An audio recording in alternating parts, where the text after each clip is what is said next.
یہودی کیا کرتے تھے کہ حالت حیض میں عورت سے بالکل کنارہ کشی اختیار کر لیا کرتے تھے، اس کے قریب بھی نہ جانا، اور کھانا پینا بھی الگ اور جھوٹا بھی الگ۔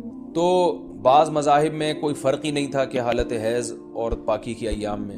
تو جب اسلام دنیا میں آیا تو صحابہ کرام کو یقیناً یہ خیال پیدا ہوا کہ بھئی اب اسلام کے اس بارے میں کیا احکام ہیں کہ جب خواتین مینسز کی حالت میں ہوتی ہیں شادی شدہ، تو کیا ہم ان سے ہم بستری کر سکتے ہیں یا نہیں کر سکتے، کیا اس کے احکامات ہیں؟ تو اللہ نے صحابہ کے سوال کو اور پھر اپنے جواب کو قرآن مجید کا جز بنا کے نازل کر دیا۔ وَيَسْأَلُونَكَ، اور یہ لوگ آپ سے سوال کرتے ہیں، عن المحیض، حیض کے بارے میں۔ تو حیض کے بارے میں سوال نہیں تھا، اصل میں سوال یہ تھا کہ حالت حیض میں زوجہ سے ہم بستری جائز ہے یا نہیں ہے، تو قرآن نے اس کی طرف اشارہ کر دیا۔ قل، اے نبی آپ ان سے کہہ دیجئے، ہوا اذن، اذن اصل میں تکلیف کو بھی کہتے ہیں، گندگی کو بھی کہتے ہیں، تو یہاں گندگی مراد ہے کہ وہ گندگی ہے۔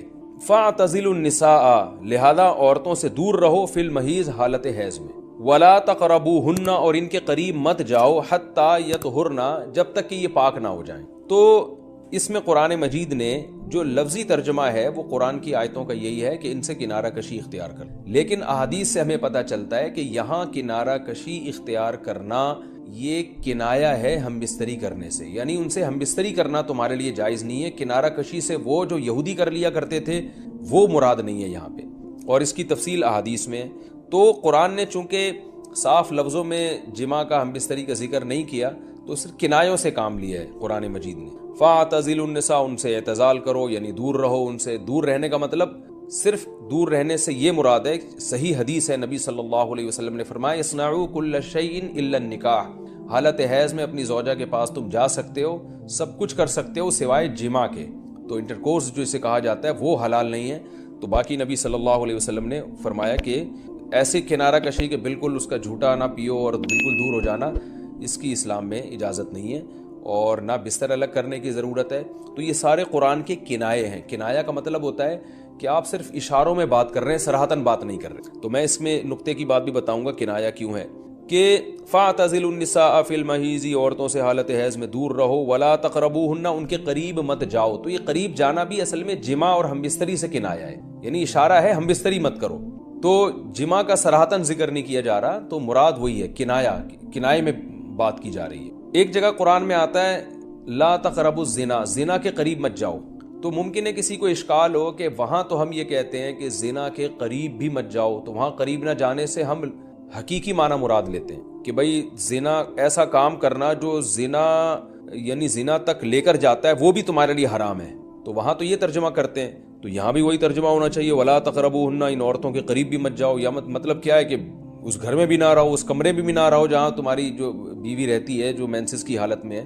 تو یاد رکھیں وہاں چونکہ زنا کا لفظ اللہ نے صراحتاً ذکر کر دیا، کنایا کی اب ضرورت نہیں ہے، لہذا وہاں لا تقربو کا مطلب لا تقربو ہی ہے، یعنی قریب مت جاؤ۔ تو زنا کے قریب مت جاؤ یہ کنایا نہیں ہے، اس کا مطلب صاف کہ زنا تو دور کی بات ہے، کوئی ایسا کام بھی نہیں کرنا جو زنا کے قریب لے کے جاتا ہے۔ لیکن یہاں اللہ نے ہم بستری کے لفظ کا صراحتاً ذکر نہیں کیا، لہذا جہاں ذکر نہیں ہوتا تو وہاں اشارتاً ذکر کیا جاتا ہے، اور اشارتاً جب ذکر کیا ہے تو یہاں لا تقربوہن یہ قرب سے خاص قسم کا قرب مراد ہے، اس سے مطلق قرب مراد نہیں ہے کہ کسی کے بھی قریب چلے جاتے ہیں۔ تو یہاں خاص قسم کا قرب مراد ہے، وہ قرب یہی ہے کہ مکمل جمع کرنا حالت حیض میں، اس کی اجازت نہیں دی جا رہی، لیکن اللہ نے اس کو گول مول طریقے سے کنائے کے ذریعے ذکر کیا ہے، حتیٰ یطہرن، یہاں تک کہ وہ پاک ہو جائیں۔ تو یہ جو میں نے بتایا کہ حالت حیض میں نبی صلی اللہ علیہ وسلم سے صحیح حدیث سے ثابت ہے، اور اس پر پوری امت کا اجماع ہے، اتنی واضح احادیث ہیں بخاری اور مسلم کی اس بارے میں کہ حالت حیض میں آپ بیوی کے قریب جا سکتے ہیں، اور حیا کے خلاف مسئلہ ہے، لیکن اب ایک بات آ گئی تو میں بتا دوں کہ اس کی تفصیل فقہاء نے بیان کی ہے کہ جو ناف سے لے کر گھٹنوں تک جسم پہ کوئی کپڑا ڈال دیا جائے اور پھر باقی زوجین ایک دوسرے سے جو ہے وہ ریلیشن قائم کر سکتے ہیں باقی باڈی کے ذریعے، لیکن یہ کہ جو مکمل جمع ہے وہ حلال نہیں ہے اور وہ سخت گناہ ہے۔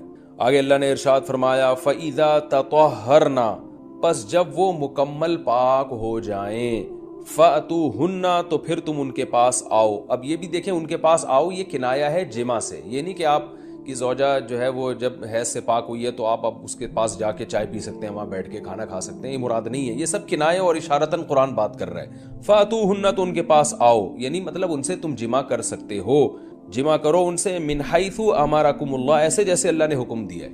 تو اس سے پتہ چلتا ہے کہ جمع کا ایک ناجائز اور حرام طریقہ بھی ہے اور ایک جائز طریقہ بھی ہے۔ تو قرآن بتا رہا ہے کہ جائز طریقے سے تم جمع کر سکتے ہو، ناجائز طریقے سے جمع نہیں کر سکتے۔ وہ جائز اور ناجائز کیا ہے وہ میں انشاءاللہ بتاتا ہوں۔ ان اللہ، بے شک اللہ تعالیٰ، یحب التوابین، توبہ کرنے والوں سے بھی محبت کرتا ہے، ویحب المتطہرین، اور تطہر جو ہے نا یاد رکھیں، دیکھیں یہاں دو لفظ استعمال ہوئے ہیں، ایک استعمال ہوا ہے طہورا یطہرو حتی یطہرنا، اس کا مطلب ہوتا ہے پاک ہو جانا، اور ایک ہوتا ہے تطہرنا، باب تکلف ہے، یعنی تھوڑا تکلف سے پاک ہونا، اہتمام کر کے۔ ایک پاک تو یہ ہے کہ بس چلو بھی پاک ہو گئے، ایک ہے کہ بہت یعنی پاک صاف رہنے کی بڑی کوشش کرنا۔ تو جو صفائی پسند لوگ ہوتے ہیں نا، وہ جب تک صفائی کا خبط ان کے اوپر سوار نہیں ہو جاتا اور تکلف نہیں کرتے، اس وقت تک پاک صاف وہ رہتے نہیں ہیں۔ تو اس لیے اللہ تعالیٰ نے تکلف کے ساتھ طہارت کا حکم دیا۔ تو اسی وجہ سے بہت سے علماء کہتے ہیں کہ اس سے حالت حیض کے بعد غسل کرنا مراد ہے، کہ اگر عورت کے 10 دن سے پہلے حیض آنا ختم ہو جائے تو عورت پر پھر واجب ہو جاتا ہے کہ وہ باقاعدہ غسل کر کے اپنے آپ کو پاک صاف کرے۔ تو یہی مراد ہے اس سے۔ اللہ نے فرمایا فَإِذَا تَطَهَّرْنَا، جب وہ مکمل پاک ہو جائیں، فَأْتُوهُنَّ مِنْ حَيْثُ أَمَرَكُمُ اللَّهُ، تو پھر اس طرح آؤ ان کے پاس جیسے اللہ نے حکم دیا۔ بے شک اللہ تعالیٰ محبت کرتا ہے توابین، توبہ کرنے والوں سے، وَيُحِبُّ الْمُتَطَهِّرِينَ، اور خوب تکلف کے ساتھ پاک صاف رہنے والوں سے۔ تو توبہ اور تطہر کا تذکرہ کیا۔ توبہ روحانی طہارت کو کہتے ہیں، اور جو تطہر ہے وہ جسمانی طہارت کو کہتے ہیں۔ یعنی اسلام یہ چاہتا ہے کہ آپ روحانی طور پہ بھی پاک صاف رہیں اور جسمانی طور پہ۔ روحانی پاکی کیا ہے کہ اگر آپ سے کوئی گناہ ہو جاتا ہے تو رو دھو کے اللہ کو منا کے راضی کر لیں، تاکہ دل جو گندا ہوا ہے وہ بھی صحیح ہو جائے۔ اور جسمانی پاکی یہی ہے کہ جسم پہ کوئی گندگی لگی ہے تو وہ پاک ہو جائے۔ تو اس میں اللہ نے حالت حیض میں عورت کو بھی حکم دیا کہ وہ بھی نہا دھو کے پاک ہو جائے جب حیض سے پاک ہوتی ہے، اور مرد کو بھی حکم دیا کہ حالت حیض میں تم گندگی کی حالت میں جماع مت کرو بیوی کے ساتھ، خون میں لت پت ہو جائے گا انسان، اور یہ گندگی ہے۔ تو اللہ تعالیٰ پاک صاف رہنے والوں کو پسند کرتے ہیں۔ تو جو حالت حیض میں بیوی سے جماع کرتا ہے، اس کا مطلب وہ پاک صاف آدمی نہیں ہے، وہ گندگی کے وقت میں اس کے قریب جا رہا ہے، تو یہ بھی غلط ہے۔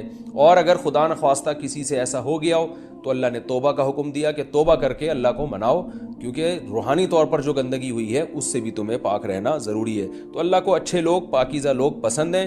تو حالت حیض کی آیتوں کے بعد اللہ نے یہ اس لیے حکم دیا تاکہ اس عمل کے دوران گندگی میں ملوث نہ ہونا پڑے۔